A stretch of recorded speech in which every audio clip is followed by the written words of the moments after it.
Hello,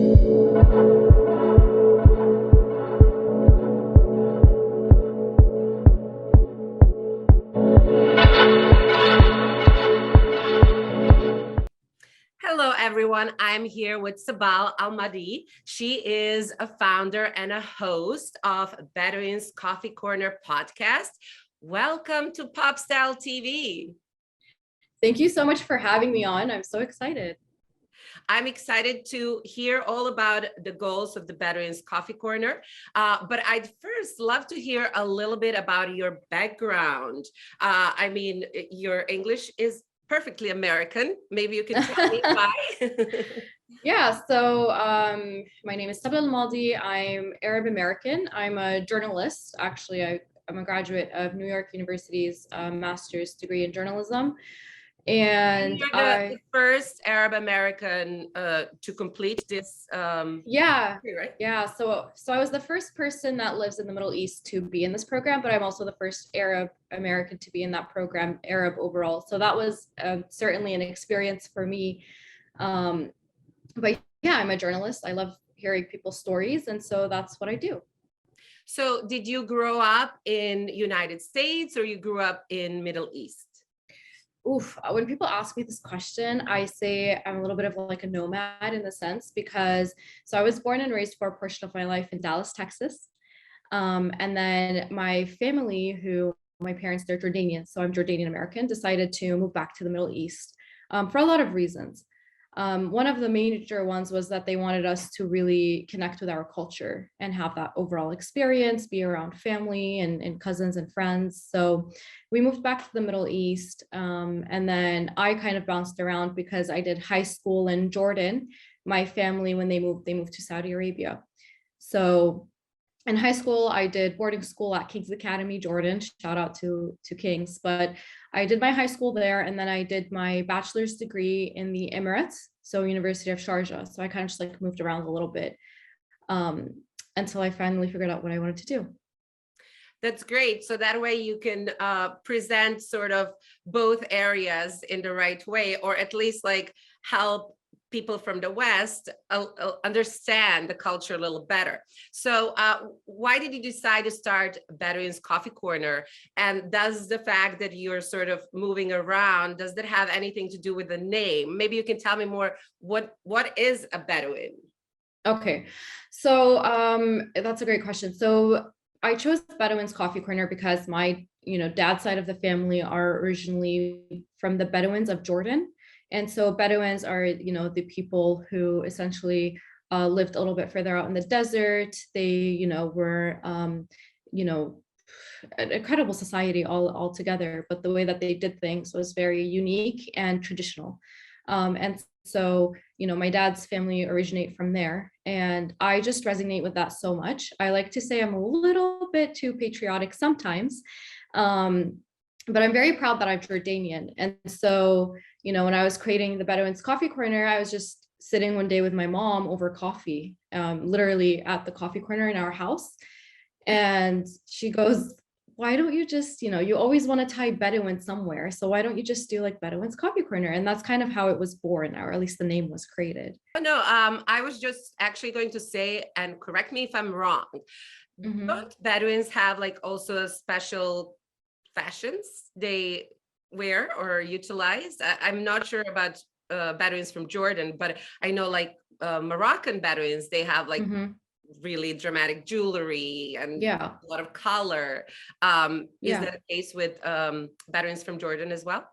Yeah, so it's really the case all over the Middle East. I feel like each area has their traditional dress. So I'll actually send you a picture after this, but I posted last Eid, I wore our traditional dress because I wanted to say like, Eid Mubarak from the Bedouin's Coffee Corner.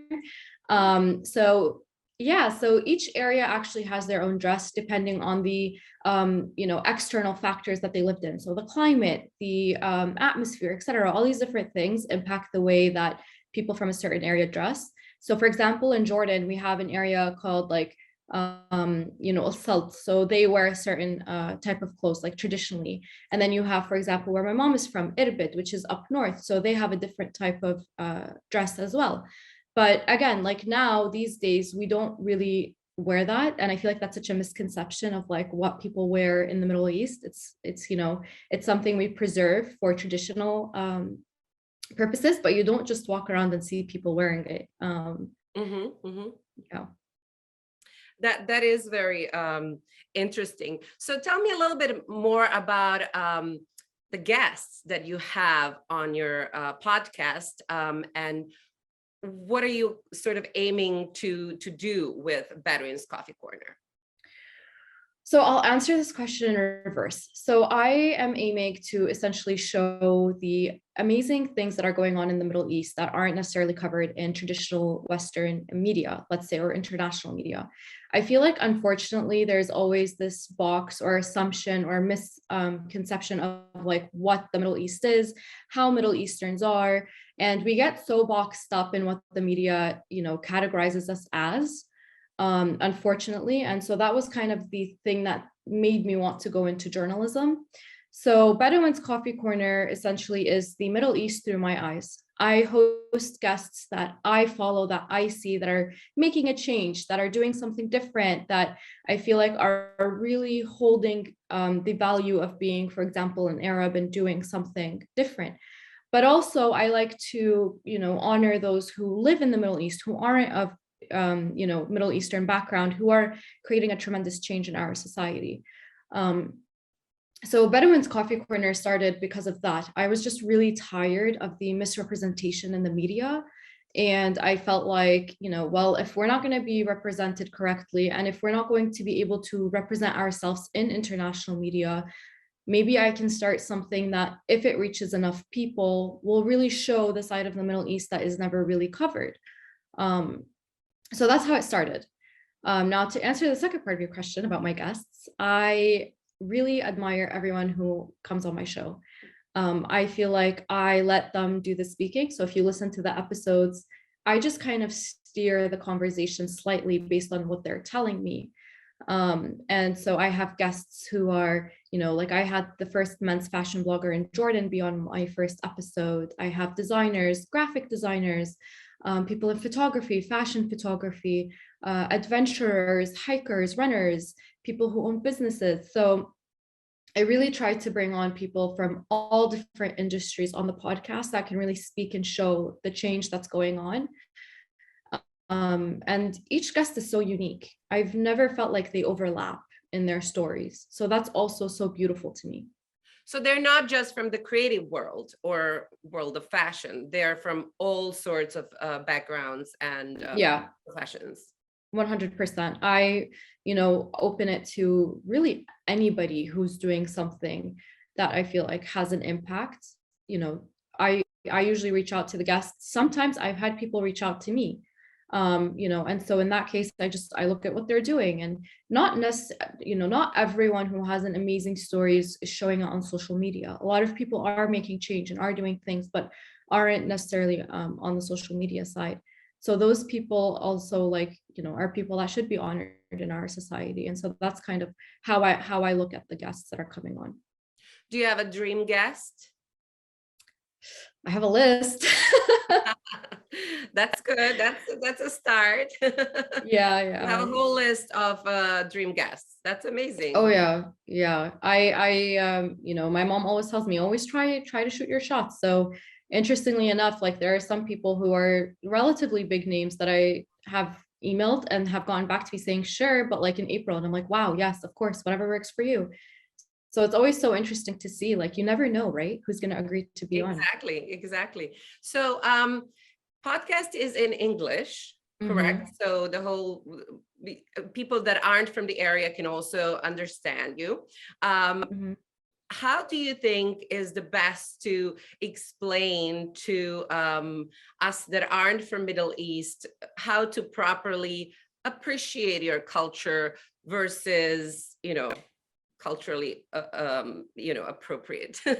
Yeah, I feel like cultural appropriation is something that has been, a hot topic over the past couple of years, because it is important and we need to all understand how to appreciate each other's cultures while still respecting them.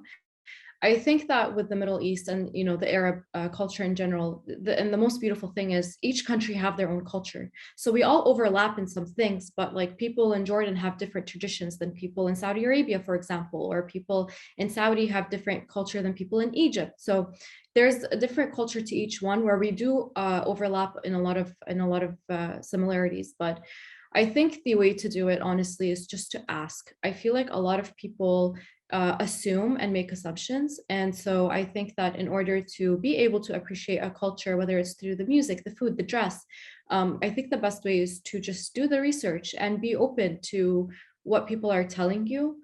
Um, I think we're all on this planet to respect and admire each other's cultures. That's why there are so many. It's such a beautiful thing when you really think of it, how amazing the world is and how many cultures there are.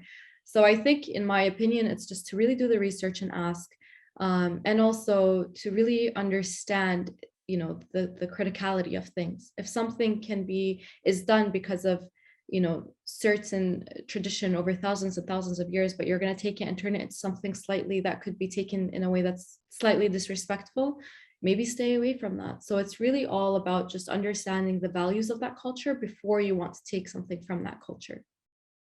Absolutely. And now, in context to being female in Middle East, could you Yeah. clarify some of main misconceptions people have? Yeah. I think the most common one is that we are very like oppressed women. I think, uh, I hear it a lot, and I'm always stunned when I hear it, because you would think that people would know better by now because of social media, like you have TikTok, Instagram, like all these different platforms with people from different backgrounds. So sharing their lives. And so I think one of the most misconceptions is that we're oppressed. Unfortunately, I feel like a lot of people think that way. And I feel like, at least 99% of the society isn't that way. It's me, for example, like here I am, I have a podcast, I have a master's, I'm trying to pursue something else, like doing so many different things. My mother is educated, all her sisters have, higher education. And so it's just really that whole misconception is just really interesting to me, because we don't sit here thinking other people are oppressed. I Mhm. think that's the main one. But there are a lot of, I can keep going on a ramble, but there are a lot of misconceptions people have as being an Arab woman in the Middle East, but also being a hijabi woman. And I think that's also another thing that people are a little nitpicky about with their assumptions. And so, what should people that want to visit expect? A lot, honestly. There's so many different things to do, so many places to visit. People are incredibly welcoming in Saudi Arabia, and overall in the Middle East. I'm just gonna throw that in there. I feel like the culture that we have is to be very generous and welcoming, and that's just kind of the values that our societies are built on. But even in Saudi, people are so welcoming, and there's so many different things to see, whether that's heritage sites, cultural sites, if that's getting involved in new events.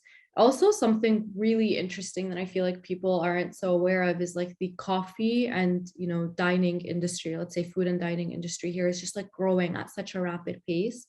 So Mhm. you have all these different cuisines that you can try, but also of highest quality, right? So it's just such a place to be right now. You can expect generosity. You can expect people to be very welcoming of you. You can expect an incredible time when you come visit, for sure. And so, Sabal, what are some of your goals? Wow. My some of my goals, actually, I think one of my biggest one is to get people to become investors in the show, only because I feel like the message we have to get across globally is so big and so important that I feel like when you get investors and turn things from a one person show into a full platform or business on a certain platform, right, it becomes very critical to those who you're representing.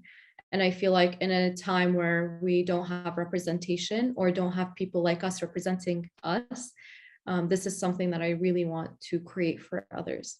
So that's one of my goals. I think my other goals, would really be just to keep it authentic and to continue to have the guests on that I feel like are making a difference and a change. And lastly, honestly, if it inspires one person, if it inspires one Arab to feel like they have a voice or to be proud of their culture, then I'm gonna keep going and I'm doing the right thing. And if it changes the mind of one person who really doesn't understand the Middle East fully or has been told different things their whole lives by other media, you know, that's another goal I have, is to just keep going and having that impact as much as I can. Well, I wish you continued success and maybe Thank see you you so much. sometime in Saudi Arabia. Yes, for sure. Please do come visit. And when you do, let me know. We'll plan the whole thing for you. I can't wait. Thank you, Sabal. Thank you for Thank you talking so about much. Saudi.